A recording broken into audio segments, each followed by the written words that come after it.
when somebody enrolls with you, you want them to stay on your team. Okay? How many of you, is that what you want? I wanna see some hands raised, some hearts or something. Because here's what typically happens. Somebody enrolls and you don't really find out what their actual goals are. Like why they're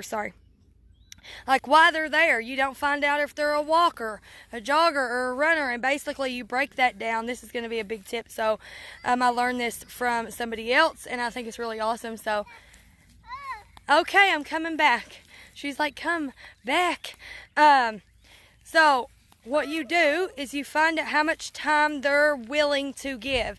You don't set that for them. You don't push them to do more than they're willing to do, more than they're able to do. If they tell you that they're not able to give an hour a week, then you just love them where they are. But you have to be willing to ask them. And so when they come onto your team, if part of the onboarding process is not kind of talking with them and finding out where they are, whether they have 1 to 2 hours a week, whether they have 3 to 5, 8 to 10, 20 to 40, it doesn't matter. You have to find out what is going to be good for that person so that you know where you have permission, like you know where they're at and what time that they have, so that you get that permission to coach them. Always ask for permission before you do, because when you coach people that aren't ready to be coached or that don't want the goals that you see in them, like there's a lot of people say, I see potential in her, I see potential in him. I have so many people in all kinds of companies that are my friends, and they'll say, I see this dude, and he's got us, I've told him your story, Michelle, and, I see so much potential in him, but, he just won't do this, or he's not listening to what I say, and he's trying to invent the wheel, or she, or whatever. And all that I say back is you've just got to accept the fact that if they're not willing to do the things that you suggest, you just need to step back. You need to step back, and that doesn't mean don't answer their questions or don't point them to the resource. Even if you've got to point it to them, if they ask you the same question and you've got to point that same resource, point it out to them over and over, doesn't matter, that's okay. But to try to push people who don't want to be pushed, who don't have the time or aren't in it to make $10,000 a month, that's what I see everybody throwing around. Well, if I could guarantee you make $3,000 a month in your first 90 days, would you be interested? That is the surefire way to have everybody quit. Everybody that joins after you guarantee some crap like that, they're going to fall off, because unless they are absolutely the most social person ever, and they are already engaging and have a presence on Facebook or Instagram or whatever, or YouTube even, unless they already have that, it's very unlikely that they're going to make $3,000 in 90 days. Let's just keep it real, folks, okay? And if you give them those expectations from the front, they're going to hang around. So for me, I like to tell people, yes. And most leaders, it's not just to be pushy. I think that they see potential in people. And sometimes people even say things that make them believe make the leader believe that they need pushing. But in reality, unless they're doing the things, unless they're showing you, not just telling you, then you probably should just let them do whatever they're doing, okay? You just probably let them do whatever. Hang out, love them, that's all. Hang out and love them. That's all you got to do, right? Okay, and so not just that, but what I was going to say, sorry, Harley thinks I've left her, is I'm coming, boo. I'm not going nowhere. Calm it down. The next thing I was going to say was set the expectations. So when somebody, if they've ever been in another company before and they are talking to me, I cannot see anything. And they're talking to me about joining my team, and they're like, well, what are you going to do as my upline, or what can I count on you for? I'm like, well, good question. I got to get up here so I can see, because I cannot see. Y'all give me 1 second. Come on, boo. Come on, Booski. What's up, everybody? Happy Sunday. Happy Sunday. Sorry, this is ridiculous. I just had to go live from here, I guess. Anyway, but basically, I'm like, good question. So you're going to get the same thing that everybody else does, which is you're going to have exclusive team training. You're going to have access to everybody that's already on my team. You're going to be able to pick their brains. You're going to be able to hang out with them. We're all going to be in the same chat, in the same groups. We have a website that's got literally everything you'll ever need. I'll put you in a group, tag you in a post, and you'll refer back to that a million times, okay? And for us, we do color matches as far as makeup. So I'm like, all you need to do with your color matches, throw them in the team chat, and somebody will help you, right? And I tell that to everybody. I'm not going to say I'm going to talk to you every day for an hour, or I'm going to whatever. No, what I do is point people to things. The answer's already there, right? We've already got the answers answered. I don't train people like, how many times do you train a month? We do Zooms probably 4 times a month. And we do that mostly for fun and like open mic. Everybody asks questions. We chat. We hang out. We do those things. But like as far as me training people, the training is already there. I've already done it, or it's been done by somebody else. And so I do a lot of pointing. I don't tell them I'm going to do all these things, because then they get to think, well, if I build a team, I guess I got to train my team 3 times a week. Or I guess I need to do this or do that because Michelle does. I wouldn't have time to sit and talk to everybody on my team for an hour a day. Or an hour a week even on the phone. There's no way. There's no way. And then there's no way that that's even, like, that's not going to help you. Okay? So what you do is you set the expectation from the front. Okay? So it's like, you can't, so when they're asking, how fast can I make XYZ? I had a girl that joined just the other day. She asked me that. She's like, how long will it take me to make this? Can I make this amount of money in this amount of time? I'm like, you can. It is possible, but this is what you'll have to do.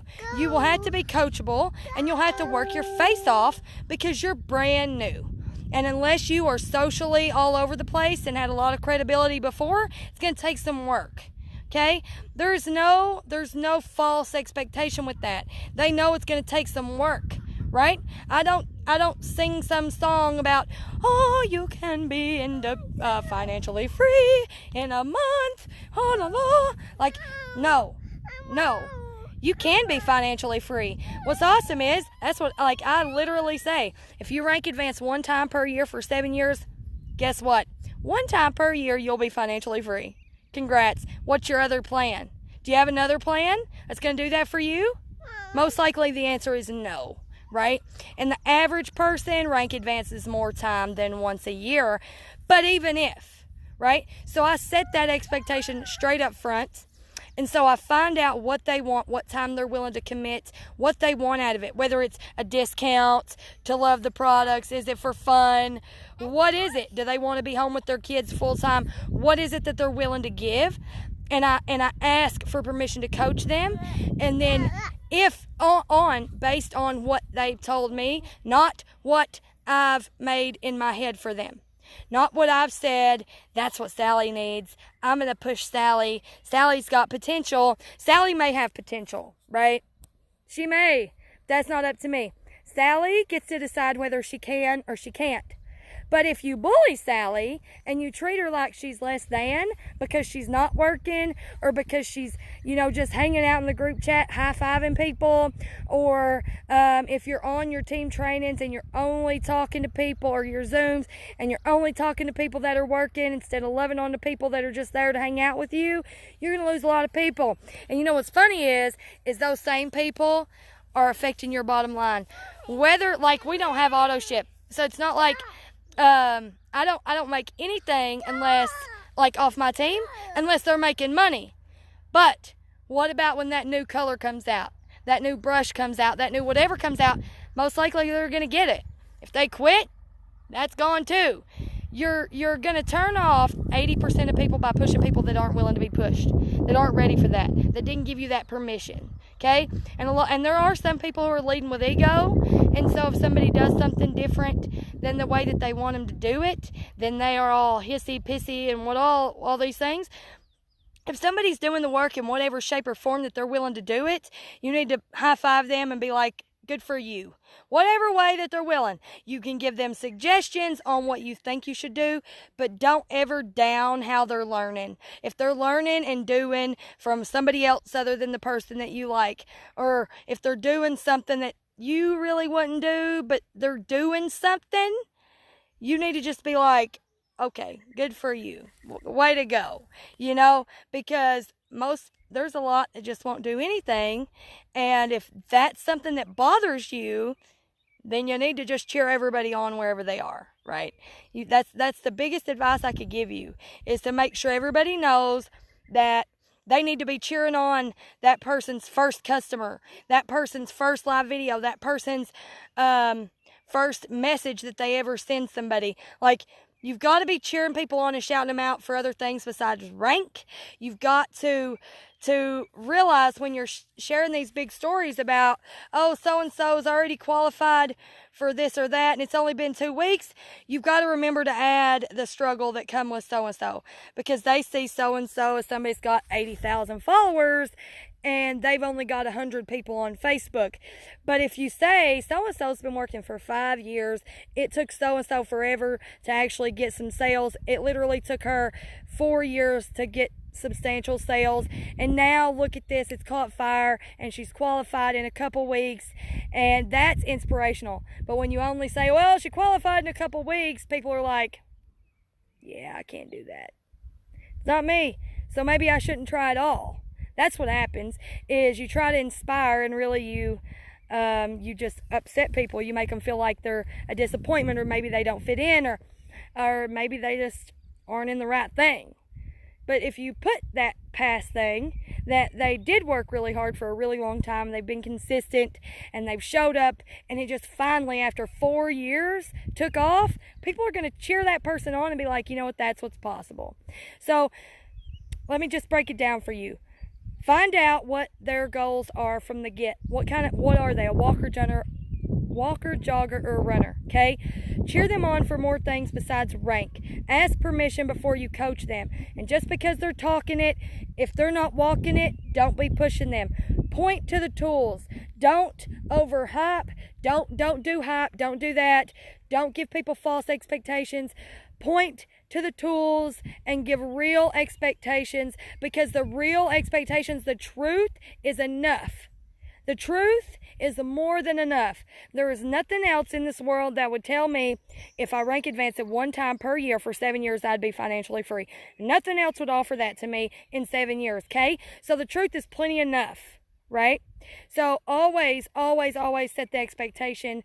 Don't BS them. Don't promise them the moon. And don't push people that don't want to be pushed. Love every single person where they are. If they make a post and it's their before and after, for us even, so for you maybe it's, I don't know. It could be any kind of post, a curiosity post. Message them, be like, good freaking job, right? Good job. That was awesome. Way to be coachable, right? Whatever. Cheer people on for what they're doing, not what you think they should be doing, okay? Always. And then when you're shouting people out, if it's a big success story, if it's a big deal, always add the struggle to that. Like, or the mountain that they've had to climb, because the entrepreneurship is a mountain. Let's just be real here, folks. It goes up, it goes down, it goes all around, and that's what it is. That's what we're doing here. It's just for me, a better choice, okay? So be willing to share that with the masses if you're going to share that person who's selling $200,000 a month with 80,000 followers on Instagram, okay? Those kind of things make a big difference for people. When people start feeling like they don't matter, when they start getting bullied because they're not showing up, when they start getting booted out of team chats because they're not selling X amount a month, or they're not messaging so-and-so a month, that's when people leave. They may even leave the whole profession. But what would really suck is if they just leave you and they come find me or somebody else. You know what I'm saying? Why not just love them? That's my goal. I said this today in MP, and this is what I'm truly, this is my goal. I want to be a culture expert. I want to teach people how to make their teams just more than business.